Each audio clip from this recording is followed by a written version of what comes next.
Un, ja tu aizdod naudu kādam uzņēmumam, tu vari kļūt par banku. Jā. Un tad tu vari rakstīt sev Lords Jaroslavs bankieris. Jā.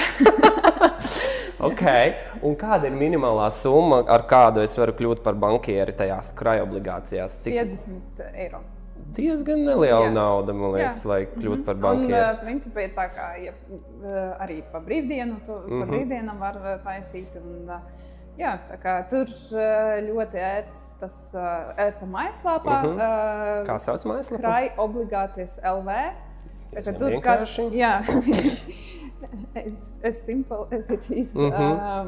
Tad katru nedēļu tur atjaunojas tie ienesīgumi, procentāli ienesīgumi, tā kā var sekot. Un, ja tu kļūsti par banķieri un aizdosi naudu valstī, tad tev būs savs konts, te ir krājobligācijas LV, kuru tur vari pārbaudīt jebkurā brīdī un redzēt,